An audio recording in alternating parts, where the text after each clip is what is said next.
오늘 읽은 마태복음 22장 1절에서 14절은 예수님의 권위에 대한 세 번째이면서 마지막 비유입니다. 예수님은 하나님의 권위를 가지신 하나님의 아들이라는 사실을 종교 지도자들은 부인하면서 의문을 제기합니다. 그러자 예수님은 세 분의 비유를 통해서 자신의 권위를 가르치면서 자신의 권위에 도전하는 것은 곧 하나님의 권위에 도전하는 것이라는 것을 말씀하십니다. 첫 번째 비유는 두 아들의 비유입니다. 그 아들은 아버지의 권위를 인정하고 순종했기 때문에 그는 포도원에 가서 일을 합니다. 마찬가지로 예수님의 권위를 인정할 때에 그분의 말씀에 순종한다 하는 것을 얘기해 주고요. 두 번째 비유는 포도원과 그의 소작인들에 대한 비유입니다. 하나님의 권위를 인정할 때에 예수님의 권위를 인정합니다. 그러나 하나님의 권위를 인정하지 않았기 때문에 그의 아들 예수 그리스도를 핍박하고 죽인다는 것이 지금 두 번째 비유고요. 세 번째 비유는 왕의 아들의 혼인잔치입니다. 다시 말해서 왕자의 혼인잔치입니다. 왕이신 하나님의 권위를 부인했기 때문에 왕자의 혼인잔치에 참여하는 것을 거부한 거예요. 그러자 곧 하나님의 진노를 불러일으키게 되고 멸망하고 있는 것, 이게 오늘 본문입니다. 그래서 오늘 본문은 하나님의 나라는 곧 예수님의 어떤 초청에 응한 자에게 주어지는 복이라는 것을 가르치고 있습니다. 이제 예수님의 세 번째 비유를 대제사장, 바리새인 그리고 종교 지도자들에게 가르치고 있습니다. 하늘나라는 임금이 자기 아들을 위해서 준비한 혼인잔치와 지금 비유하면서 설명해 주고 있습니다. 임금은 자기 종들에게 초대받은 사람들을 잔치에 불러오게 하였습니다. 그런데 초대받은 사람들은 오려고 하지 않았어요. 그래서 왕은 다른 사람들을 보내서 이제 초대받은 사람들에게 잔치를 위한 모든 것이 준비되었으니 오라 하고 초청을 합니다. 그런데 초대받은 사람들은 들은 척도 하지 않고 각기 자기의 생활터전으로 가는 것이지요. 그리고 초청을 가지고 온 종들을 붙잡고 모욕하고 죽입니다. 그러자 임금은 분노해서 군대를 보내서 그 살인자들 뿐만이 아니라 그들의 도시까지 불살라 버리는 내용이 오늘 이 비유의 내용이에요. 예수님의 이 세 번째 비유의 핵심이 뭐냐면은 임금님의 행동에 초점을 맞추고 있습니다. 임금은 왕자의 혼인잔치에 응하지 않는 사람들에게 어떻게 행했는가, 그리고 이 잔치에 초청을 받았다 할지라도, 다시 말해서 응했다 할지라도 그들이 합당한 삶을 살지 않았을 때 어떻게 했는가에 지금 초점을 맞추고 있다 하는 거예요. 여러분, 왕자의 결혼식, 이것은 그 나라의 축제이고 아주 중대한 사건이지요. 그리고 이 왕자의 결혼식에 참여하는 것은 특권 중의 특권이라 이렇게 얘기할 수가 있을 것입니다. 연예인이나 유명 정치인의 결혼식 혹은 그들의 자녀들의 결혼식에 초청받는 것은 특권이지요. 그래서 많은 사람들은 그런 결혼식에 참석하고자 합니다. 하물며 이 왕의 아들, 왕자의 결혼식에 참여한다는 것은 이 놀라운 특권입니다. 여기에 참여한다는 것은 그 사람이 누구인지를 지금 보여주고 있는 하나의 신분과 같기 때문에 그래요. 여기에서 참여하는 사람도 누구겠습니까? 높은 관리인들이라든가 아니면 그 나라에서 상당한 영향력이 있는 사람들이 초청을 받는 것이지 일반 사람들이 초청을 받을지는 않겠지요. 만약에 윤 대통령의 아들이 결혼식을 한다 했을 때에 누가 초청을 받겠냐 하는 거예요. 제 같은 사람이 초청받을 리는 없을 거 아니겠습니까? 그러니까 초청을 받는다는 얘기는 그 사람이 누구인지 신분에 대한 증명도 될 수 있다 하는 것입니다.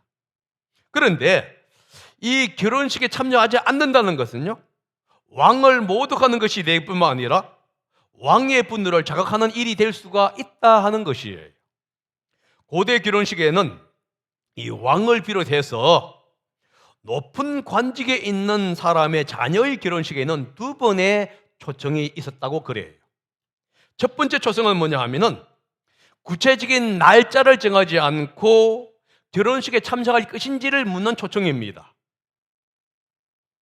두 번째는 뭐냐면은 구체적인 날짜가 잡혔을 때에 이제 참여하겠다고 한 약속한 그 사람들에게 이제 정확한 정보를 주는 거예요. 날짜가 언제고 몇 시에 있다, 어떻게 준비해야 한다 하는 것을 구체적으로 준비해 줍니다. 왜 그러냐 하면은 철저한 준비를 하기 위해서 그렇다고 그래요.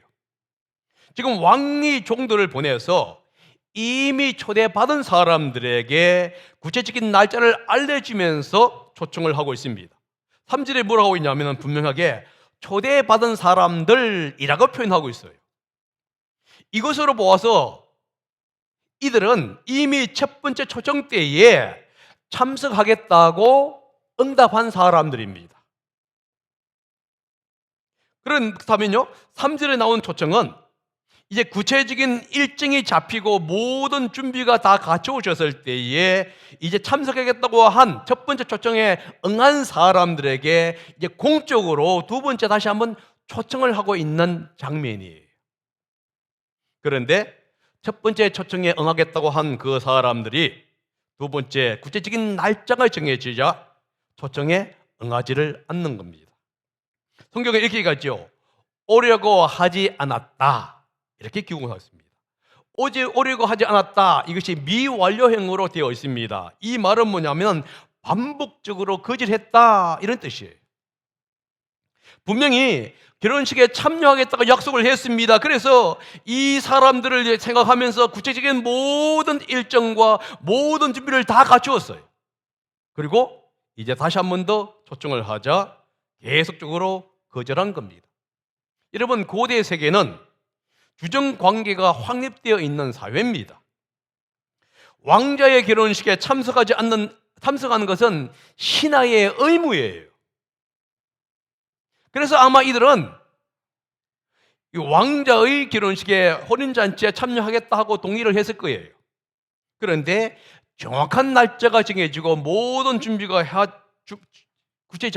준비되어 있자 뭐라고 하냐면은 반복적으로 참석할 수 없다, 이렇게 얘기한 거예요. 약속해놓고 그 구체적인 날짜가 정해지자 약속을 파기해 버린 겁니다. 여러분, 초청을 약속하고 거절하는 것은 그 초청한 사람에 대한 예의가 아니에요. 이건 모독과 관계됩니다. 그리고 특별히 이 초청한 사람이 임금이라고 한다면, 그리고 초청을 받은 사람이 신하라고 한다고 한다면은 이것은 엄청난 불의가 되는 거예요. 그들은 사전에 임금님에게 왕자의 잔치에 참석하겠다고 약속을 했습니다.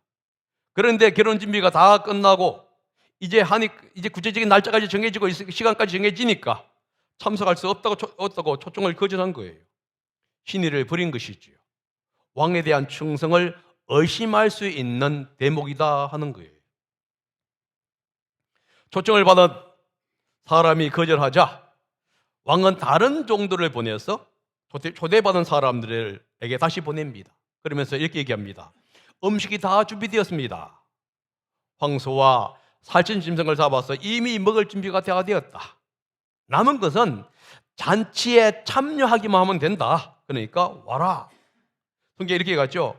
음식을 다 차리고 황소와 살찐 짐승을 잡아서 모든 준비를 마쳤으니, 여기에서 시제가 뭐냐면 완료형 시제예요. 그러니까 모든 준비가 다 완벽하게 갖춰졌다. 단지 참석하기만 하면 된다. 이렇게 얘기합니다. 처음 정도를 보내서 초대받은 사람들이 거절을 했습니다. 그런데 왕은 그 사람들에게 또 보내는 거예요. 여러분들 이렇게 생각하면 왜 왕이 참석하지 않겠다고 한 사람들에게 구차하게 그렇게 또 초청을 할까? 여러분 이렇게 생각하지 않습니까? 이것은 억지가 되지 않을까? 그런데 왜 그러냐 하면 왕의 은혜 때문에 그래요. 자, 여러분은 잘 생각해 보십시다. 왕정 정치 시대입니다. 왕이 신하들에게 이미 약속을 했고 왕의 잔치를 차렸습니다. 그런데 신하가 계속적으로 왕의 초청에 거절했다. 그러면 그 신하가 살 수 있습니까? 죽습니까? 지금 왕이 그걸 얘기하고 있는 거예요. 그들이 거절을 불문하고 다시 한 번 더 그들에게 은혜를 베푸고 기회를 베푸고 있는 장면이에요. 왕이 구차해가지고 하는 게 아니란 말이에요. 너무도 은혜스러운 왕이었기 때문에 다시 한 번 더 그들의 불충에 대해서 기회를 주고 있는 장면을 지금 얘기해 주고 있는 것입니다. 그런데 그들은 그 왕의 은혜까지도 거절하고 있어요. 5절부터 6절까지가 그 얘기입니다. 한번 읽어보십시다. 시작. 그런데 초대받은 사람들은 그 말을 들은 척도 하지 않고 저마다 제 갈 곳으로 떠나갔다. 한 사람은 자기 밭으로 가고 한 사람은 장사하러 갔다. 그리고 나머지 사람들은 그의 종들을 붙잡아서 모욕하고 죽였다. 지금 5절과 6절은 초대받은 사람들의 이 무례함과 이 무관심의 극도를 지금 설명해 주고 있는 거예요. 초대받은 사람들은 왕이 보낸 초청장을 드는 척도 하지 않았다 이거예요. 다시 말해서 한 번도 초청 받아본 적이 없는 것처럼 행동을 한 거예요. 그리고 자기의 일상생활 터전으로 나아갑니다. 저마다 제 갈 길로 갔다. 그리고 밭으로 가고 장사로 갔다. 밭과 장사가 뭘 얘기하고 있는 것이죠? 농업과 상업, 그 당시에 어떤 직업을 얘기하는 겁니다. 그러니까 모든 직업이지. 다른 말로 말하면 각자의 자기의 삶의 터전으로 갔습니다. 이게 나쁜 게 아니에요. 그런데 뭐가 문제되냐면 이미 왕과 약속을 한 거예요. 그 시간을 비울 수 있는 시간입니다. 그 시간에 몇 시간 동안에 장사 안 한다고 해서 장사 못하는 것도 아니고요. 농사 안 짓는다고 해서 농사를 왕창 맡기는 것도 아니에요. 그렇다고 한다면 뭐죠? 왕에게 한 약속보다도 자기의 일상생활이 더 중요했다 이 얘기예요. 이것은 왕에 대한 도전입니다. 반역이에요. 그래서 왕은 그리고 심지어 이렇게 하죠. 왕이 보낸 종을 붙잡아서 모욕하고 죽인 거예요. 여러분, 왕이 보낸 종을 붙잡아서 모욕하고 죽였다는 얘기가 뭔 얘기인가? 반역하겠다는 얘기가 아닐까요? 이들의 행동은 지난주에 우리가 보았던 이 악한 포도원 소작인들이 주인의 아들을 죽이고 주인의 종들을 죽인 것과 똑같은 행동을 하고 있는 것을 우리는 목격합니다. 우리의 상식으로서는 도저히 이해할 수 없는 행동이잖아요. 왕에 대한 극도의 모욕, 극도의 거절을 포함합니다. 여러분, 그러면 왕이 가만히 있겠습니까? 성경이 이렇게 갑니다. 왕은 대노를 해요. 군대를 보내서 자신의 종을 붙잡아서 모욕하고 죽인 사람들, 거절한 사람들을 죽일 뿐만 아니라 그 도시 전체를 불살라 버려요. 여러분, 군대를 보냈다는 의미가 무엇입니까? 보통 반역자나 대적을 대했다는 뜻이 아닐까요? 그냥 몇몇의 어떤 사병을 보낸 것도 아닙니다. 어떤 자기를 도와주는 어떤 사건을 보낸 것도 아니에요. 군대를 보냅니다. 여러분, 왕이 군대를 보낸다는 얘기가 뭡니까? 반란군과 대적을 지금 전쟁을 하겠다는 의도가 아닙니까? 지금 이것을 얘기하고 있는 거예요. 왕이 분노를 해서 자기를 거역한 모든 사람들을 반란군이나 대적으로 간주를 해갖고 그들의 마을 싸그리를 다 없애버리는 장면을 지금 얘기해주고 있는 거예요. 왕이 얼마나 분노했으면은 이러한 일을 행했냐 하는 거예요. 여러분, 성경은 종종 호련잔치를 하나님의 나라로 묘사합니다. 하나님은 선지자들을 때때로 끊임없이 보내지요. 이스라엘 백성들에게 하나님의 나라로 초청을 해요.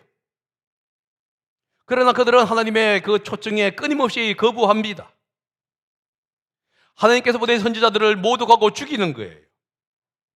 그러자 하나님은 결국은 이스라엘 백성과 예루살렘을 멸망시킬 수밖에 없었던 것을 지금 얘기해 주고 있는 거예요. 하나님 나라는 준비되었습니다. 초대받은 사람들은 아무것도 할 필요가 하는 것이 없어요. 그냥 초대에 응하기만 하면 되는 거예요. 모든 것이 준비되어 있었기 때문입니다. 지금 혼인잔치의 비유를 하면서 하나님 나라에 들어가지 못하는 것은 초청을 하지 않았기 때문이라고 얘기하지 않습니다. 초청을 했다는 거예요. 그런데 그 초청에 응하지 않았기 때문에 그들은 못 들어가는 것이고 심판가 하나님의 분노를 경험하게 된다, 이 얘기를 하고 있는 것이지. 초대받은 사람들의 초청에 응하지 않자 이제 왕은 종들을 보내서 내 거리로 가서 아무나 이제 잔치에 참여하도록 청하라, 이렇게 얘기합니다. 그 이유가 뭐냐? 초대받은 사람들은 참여할 자격이 없는 자로 간주가 되었기 때문에 그래요. 성경이 그 얘기합니다. 그들이 오지 않았다 이렇게 표현하지 않아요. 뭐라고 표현하고 있죠? 참여할 수 있는 합당한 사람이 아니었다, 이렇게 얘기를 하고 있어요. 다시 말해서 초청에 응하지 않는 것은 합당한 자격이 없는 자로 주님은 간주를 하고 있습니다. 이들은 아마 처음에 초대받았다 하는, 조품 관리를 하는 어떤 특권 의식을 가진지 모릅니다. 그러나 그 잔치에 참여할 수 있는 자격이 없는 자였던 거예요. 사실 이스라엘 백성들은 그런 사람들이었습니다. 하나님이 그들을 선택한 백성으로 이제 선택했을 때에 선민의식을 가지고 있습니다. 그러나 선민의식은 가지고 있었지만은 하나님의 선택받은 하나님의 백성이라고 하는 그 삶을 살지를 못한 거예요. 다시 말해서 선민답게 살아가지를 못했습니다. 그래서 하나님께서는 그들에게 징계를 한 것이에요. 그런데 이것이 오늘날 많은 우리 그리스도인들의 삶과 우리는 비교해 볼 필요가 있다 하는 거예요. 예수 그리스도의 보혈의 피로 구속받았기 때문에 하나님의 자녀가 되었습니다. 이제 그런 것으로 모든 것이 끝났다고 생각한다는 거예요. 그래서 삶의 열매가 없어요. 이것은 마치 대학이나 직장에 들어가는 것과 같을 수 있습니다. 처음 대학이라든가 직장에 들어갈 때 열심히 공부하지요. 그러나 대학 들어가게 되면은 공부 안 하고 연구 안 하고 매일 있는 거예요. 직장도 마찬가지죠. 그러다 보면 그 사람은 어떻게 될까요? 대학 생활에서 즐거움을 누릴 수 못할 거예요. 직장에서 여전히 낙오자가 되어버린 거예요. 지금 이 얘기를 하고 있는 거예요. 그래서 하나님은 종들에게 얘기합니다. 내 그리로 가서 만나는 사람마다 호련잔치에 청하여 오너라. 만나는 대로 이렇게 얘기하죠. 누구든지라는 뜻입니다. 이스라엘 백성을 넘어서 이제는 만나는 누구에게나 혼인잔치에 참여할 수 있는 문이 열리고 있는 것을 우리는 알 수 있습니다. 이 말씀은 전도나 선교가 이스라엘 백성들에게 제한된 것이 아니라 이제 온 세계에 확장되고 있다는 것을 가르쳐주고 있습니다. 여러분, 예수님의 사역의 대부분은 이스라엘 민족에게 국한되었습니다. 그래서 이방 여인이 예수님께 나와서 자신의 자녀의 병을 고쳐달라고 얘기했을 때에 예수님이 뭐라 했냐면은 자녀에게 줄 상을 개에게 전해주는 것은 마땅치 않다 하면서 자신의 사역, 자신의 기적의 모든 사역을 이스라엘 백성들에게 제안했습니다. 그런데 예수님께서 부활하신 후에 모든 민족에게 나아가서 복음을 선포하고 제자를 삼으라고 명령합니다. 오늘 이 왕의 명령이, 다시 말해서 왕의 호련잔치의 비유를 통해서 예수님께서 물려가고 있는, 다시 한 번 더 복음이 온 세상에게, 모든 사람에게 이제 확장되었다는 것을 선포하고 있는 것이에요. 왕은 선한 사람이든지 악한 사람이든지 구별하지 말라고 얘기하고 있습니다. 우리는 때때로 너무나 구별해요. 내가 좋아하는 사람, 전도할 만한 사람, 그런 사람에게 우리는 하려고 합니다. 그런데 하나님은 명령은 이렇게 얘기하죠. 구별하지 말라는 거예요. 모든 사람에게, 내가 좋아하든지 싫어하든지 관계없이 모든 사람에게 문호가 개방이 되었기 때문입니다. 하나님은 은혜로운 분이시기에 모든 사람에게 하나님 나라에 들어올 수 있는 초청장을 지금 보내고 있는 거예요. 이것이 바로 하나님의 은혜입니다. 하나님은 사람을 구별하지를 않는 거예요. 모든 사람에게 언제든지 올 수 있도록 문호를 개방하고 있습니다. 그 결과 수많은 사람들이 잔치에 참여하게 됩니다. 이 잔치 속에서는 좋은 사람도 있었을 것이고 나쁜 사람도 있었을 것입니다. 좋은 성품을 가진 사람도 있을 것이고 그렇지 못한 사람들도 있었을 것입니다. 좋은 교육, 많은 교육을 가진 사람도 있었을 것이고 그렇지 못한 사람들도 있었을 것이에요. 천국 잔치는 모든 사람에게 열려 있는 겁니다. 이때에 왕은 손님들을 만나기 위해서 연회장으로 갑니다. 그런데 혼인 예복을 입지 않은 사람 한 명이 있는 것을 보았습니다. 그래서 그 사람에게 물어봅니다. 왜 혼인 예복을 입지 않았느냐? 그 사람이 대답을 못하지요. 그러자 종들에게 시켜서 그 사람을 묶어서 바깥 어두운 데로 내던져라 이렇게 얘기합니다. 여러분, 고대 사회에서 이 결혼 의복이란 게 뭐냐? 특별한 의복을 얘기한 게 아니라 깨끗하고 좋은 의복, 보통 흰색의 의복을 얘기합니다. 그러니까 특별한 의복이 아니에요.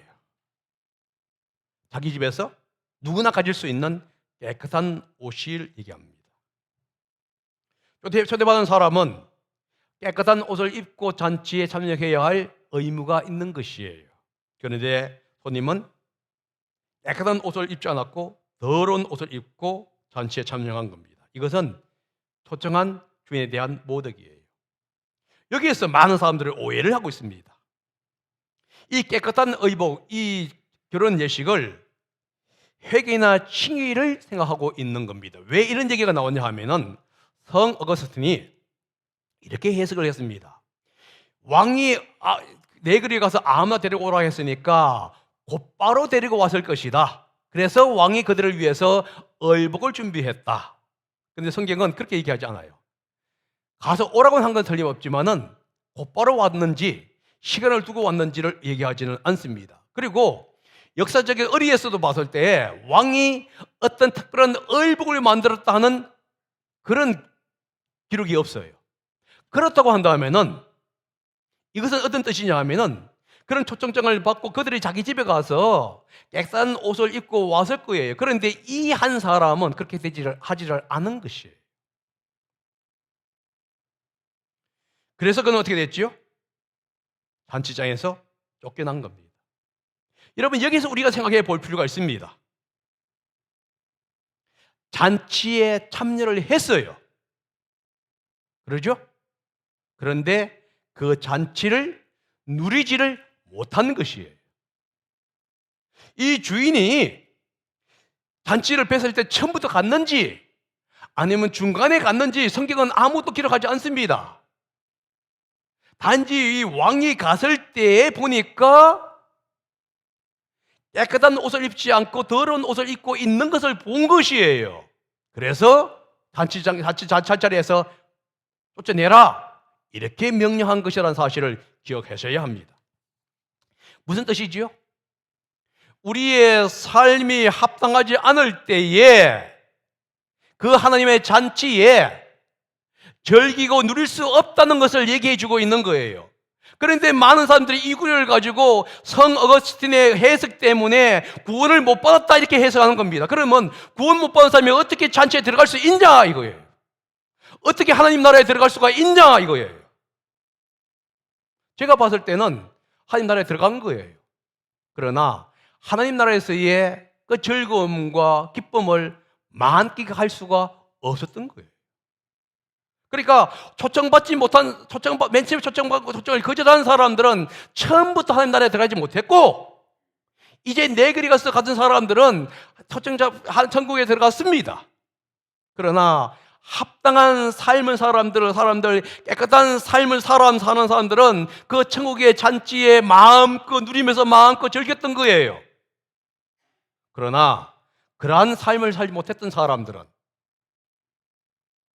결국은 천국에 들어갔다 할지라도 그 천국 잔치에 마음껏 즐길 수가 없었던 것을 지금 성경은 얘기하고 있는 것이에요. 이 부유를 하면서 예수님이 이렇게 결론 내립니다. 14절이죠. 부름 바른 사람은 많으나 뽑힌 사람은 적다. 하나님은 유대인이나 이방인이나 모두 초청합니다. 그런데 그 초청에 응한 사람은 적어요.